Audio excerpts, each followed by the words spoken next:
Seems like today's the day where I guess it's not the day to make money, but I've been wanting to record more YouTube videos, and I guess here's my fucking sign, right? So I'm gonna pull over and I'm gonna start yapping about. I already forgot what I was gonna yap about.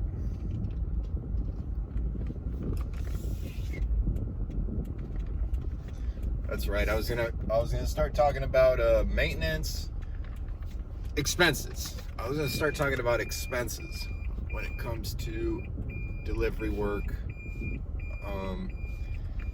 I've been doing DoorDash. I started with Grubhub 10 years ago. Just about 10 years ago. I started in February of 2016 is when I took my first Grubhub order. Uber Eats did not exist in my market yet. DoorDash, I'm not sure. They might have been in my market. I'm not sure. Postmates was still a thing. I don't know if they were there at the same time, but anyways. I want to talk about expenses as a delivery driver and, how that works, how I think about it. Just whatever. I don't know. I'm just going to talk. I want to start recording more YouTube, so I'm just going to talk about my experience and expenses, right? I've done some videos already, like with spreadsheets and stuff.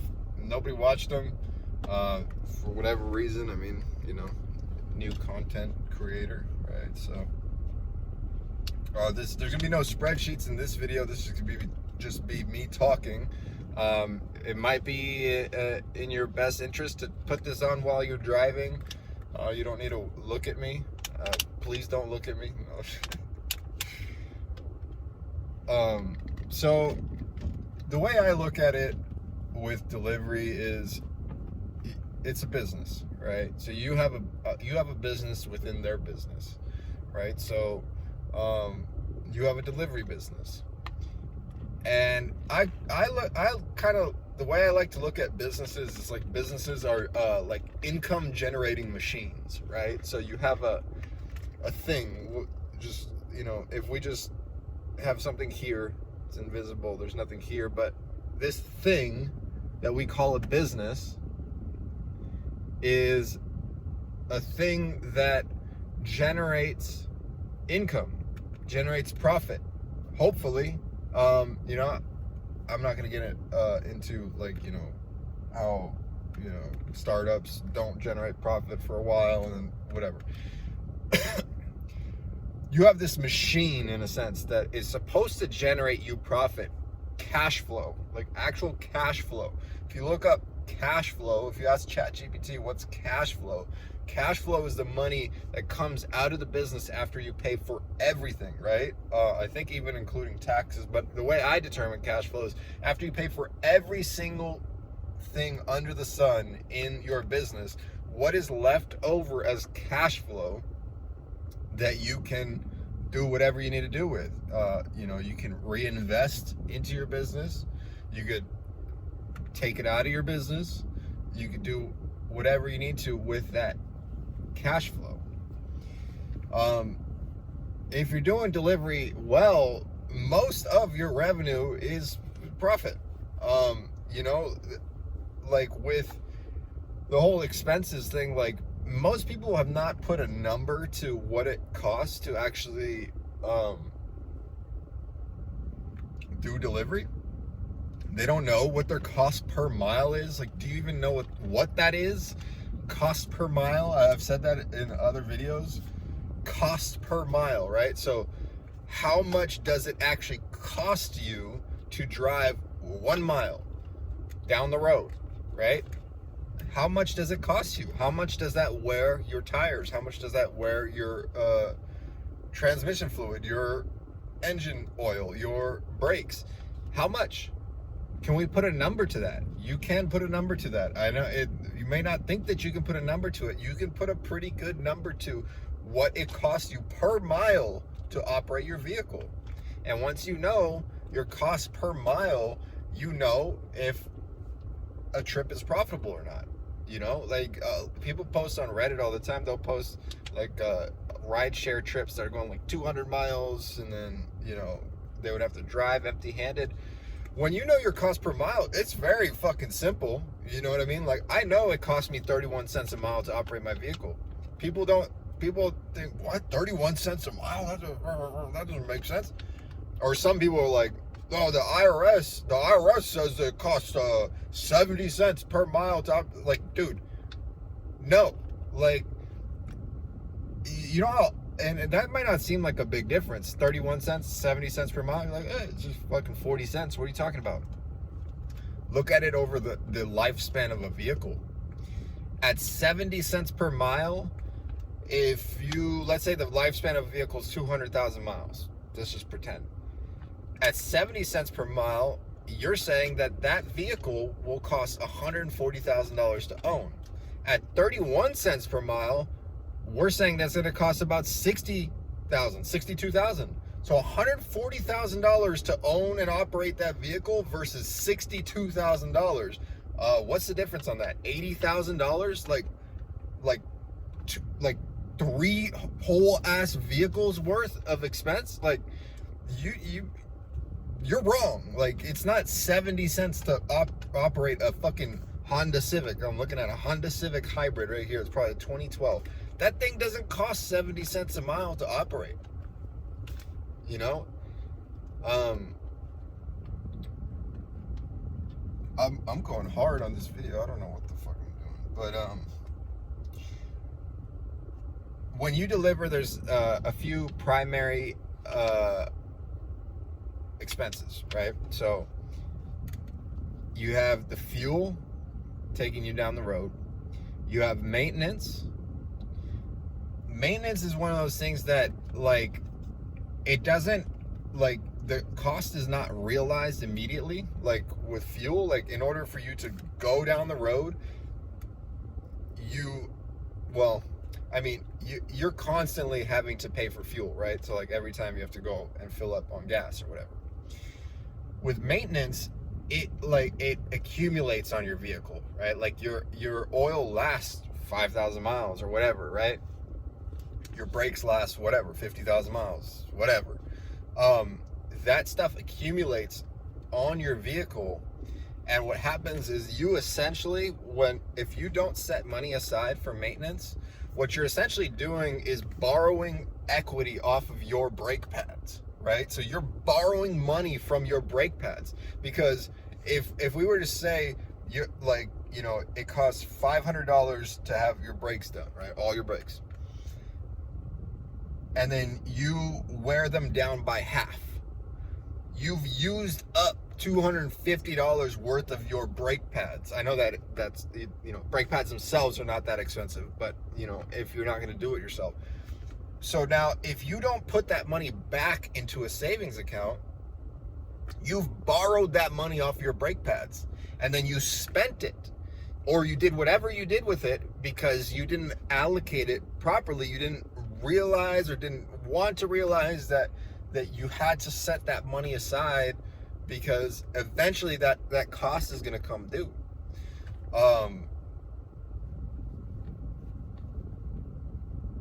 You do that the way that you want to do it. You can just determine a percentage that feels comfortable for you.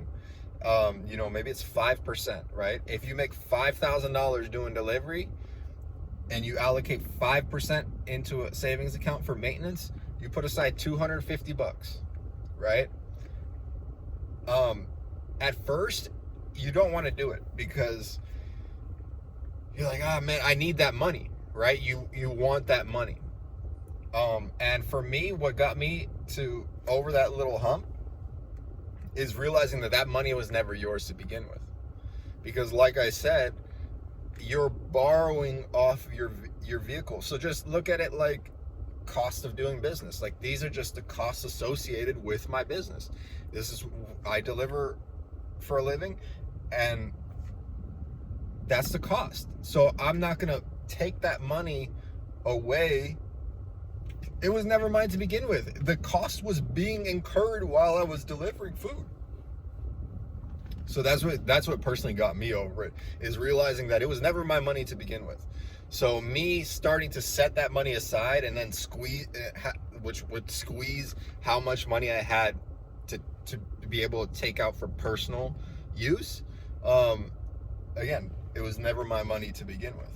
So then, I mean, I've been doing that for like fucking 3 years now, every month. For me, it's I know per mile, and I set aside a certain amount of money every single month at the end of the month, or at the beginning of the next month, based on how many miles I drove for work that month, and it just goes in there every single month based on my calculations of what my cost per mile is. The same thing is with depreciation. You know, I was trying to figure out how to explain depreciation to people with ChatGPT, and you know, the depreciation aspect of delivery is kind of weird because people are in different situations when it comes to their vehicles. Some people, you know, have auto loans, large auto loans that they purchase for like newer vehicles that they've purchased. Some people buy their cars cash, cheap. Some people have small auto loans, things like that. But I think like what's important to understand is that, you know, this is another case where you're borrowing equity out of your vehicle, right? If you purchase a car for whatever amount, $20,000, you know, the more miles you drive, the value of the vehicle itself goes down. You know, like, it's not just the wear and tear on the vehicle. The value of the vehicle actually goes down. So when you make that $10 off of the delivery in gross revenue, a percentage of that is not yours because you used up the value of your vehicle. So that, you know, there's different ways to do that, but for me, the way I determined it was, okay, I bought my car with 47,000 miles. I think my car is going to last 350,000 miles. Now I think it's actually going to last longer, but the way I determined it, I just said, like, at 350,000 miles, the car is worth nothing. Okay, so I said 350,000 minus 47,000. I have 303,000 miles of lifespan for my vehicle. I took the purchase price, which was $16,500, divide that by 303,000 miles that I'm gonna be able to get out of it, and then I said, okay, that's how much it's costing me in depreciation, you know, because the car is going to last that long, and eventually I turned $16,500 into $0. I turned $16,000 into zero in about 303,000 miles. And so I set money aside for that as well.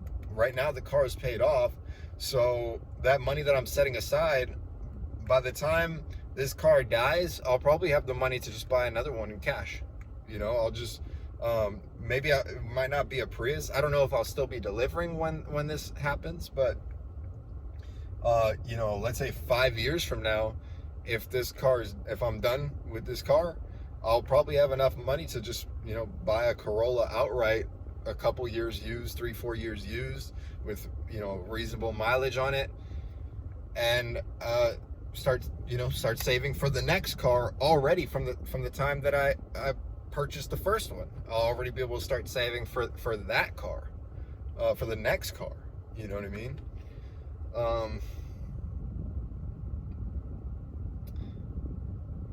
Yeah, I don't know. I feel like the way I'm communicating is a little off because I'm like half hoping that I get an order right now because I'm working, and half don't really care. I mean, I have a catering order set up, but that I have to be like right here in 40. I've literally gotten no orders. I was talking about this in my most recent video. Today has been fucking wild.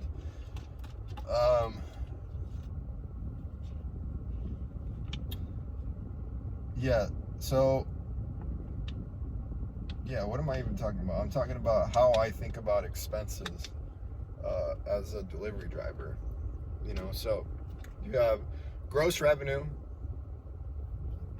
gas, maintenance, depreciation. You have to have a buffer for repairs, right? Things are going to break that are not maintenance items, right? Things break on cars. Like, what if your AC goes out? What if your fucking, you know, that shit doesn't go out in specific intervals, but it breaks. Shit breaks. You have to have a buffer for repairs.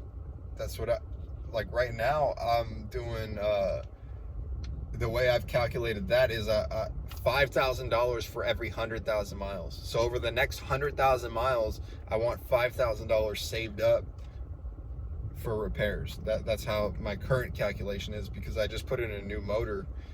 So at this point, there's not really much that should go wrong on this car anymore. So you got to set aside money for that. What did I say? Taxes. You got to figure out, you got to calculate that. There are some resources online, that calculators online. I might link one on this video, where you can just go in, punch your shit in, and then it'll kind of tell you how much you would be paying in taxes, and then you can set that aside. I personally set aside 20% right off the top of gross revenue. If I make $5 grand, $1 grand goes into another savings account. That's another big thing. Is having separate accounts. Then you have parking, things like that. And then once all those things come out, you have your profit from your business. And then the way that I look at it personally, is that after that, I look at my personal life as like its own little business too. So like my household, in a sense, is, I want that to be profitable. Not only do I want my business to be profitable, but when the money comes to me personally, I want to be profitable. And what I mean by that is, I said, you know, you have this business as a machine. It's a profit-making machine, right? Money comes in, shit happens, you sell shit, whatever, and then you poop out some money, right? Then it goes into your personal banking account. Money comes in, you buy shit, food, utilities, whatever. At the end of the month, there should be money left over. If there's no money left over, you're an unprofitable person. You're unprofitable. You're not profitable.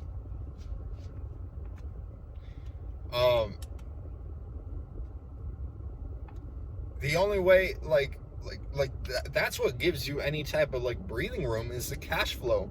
Once the money goes to your personal account and then you pay all your expenses, if you have money left over, that's cash flow.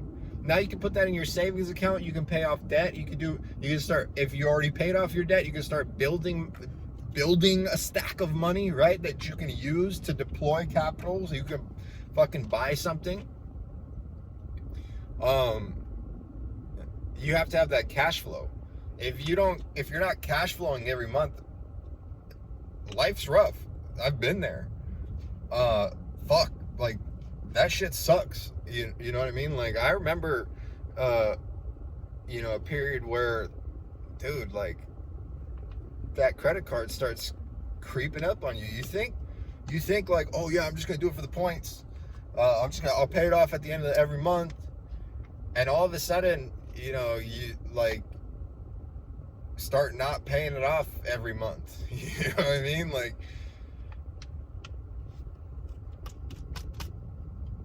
it's tough. But yeah,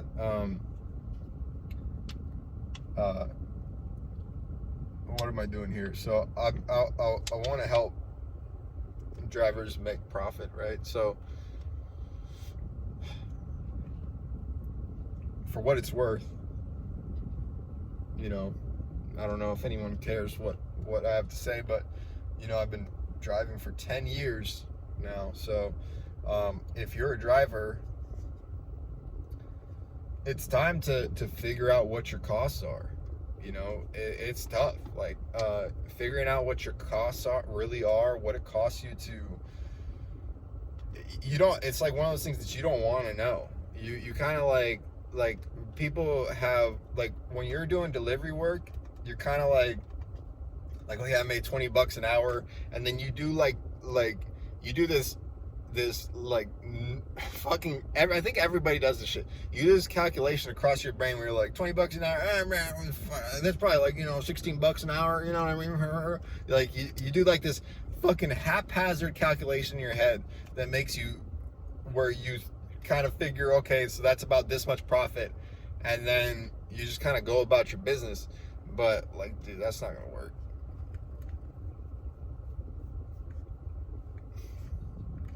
Yeah, I remember trying to figure this shit out and just sitting there, like, realizing, you know, like really seeing, like, okay, what you really make, because that's what ends up happening is you see, like, what do I really make? Like, after the gross revenue comes in and I pay all these expenses, like, what do I really make per hour? And then once you see what you really make per hour, it's kind of painful because you're like, fuck, man, like, I was already working, but in order to really cover my expenses, like my personal expenses, I gotta work more now.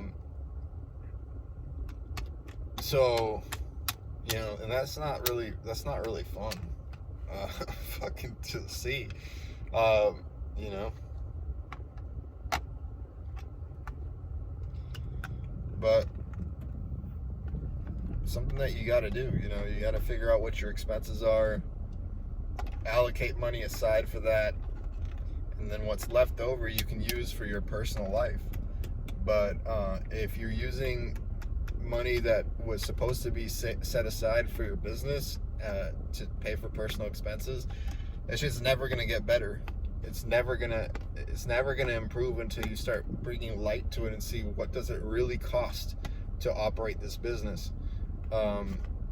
And, you know, to be honest, it's not as bad as you think. You know, 31 cents a mile is what it cost me. I make like $5 a mile on average. Year to date, it's $3 a mile, but my recent changes in my strategy have brought it up to about $5 a mile. So it's really not that big of a deal, but still, like, that shit creeps up on you. You know, like, you drive 20,000 miles in a year easily, or whatever for you. So times 31 cents, that's $6,000. You know,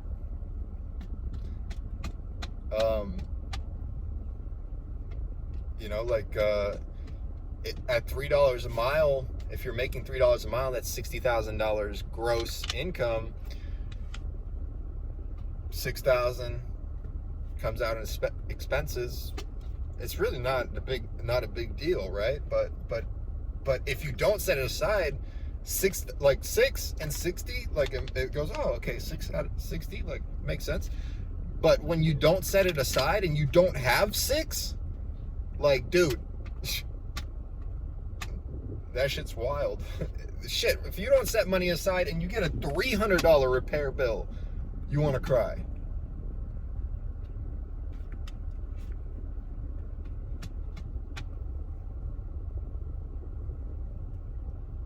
Yeah.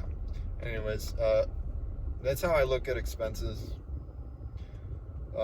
It's really helped me a lot because, I mean, everything's like a machine now. Like, not that life is settled and my life's fantastic. Like, you know, I'm still a delivery driver. I only make like fucking $50,000-$60,000 gross. You know, but it's clean money. Like, it's like W-2 money at this point because it's so structured that now it's like W-2 money. Like, when you get money from your W-2 and it hits your account, that's yours. It's yours. Same thing with me. Once I knock out all those expenses, I put the money aside, the money that hits my personal account, that's mine. There's nothing that I'm gonna have to pay for. There's no repair bill on the car, nothing that's gonna come out of my savings account. I already saved it in my business account, which is not a business, it's not an actual technical business bank account, but my separate account, already set the money aside.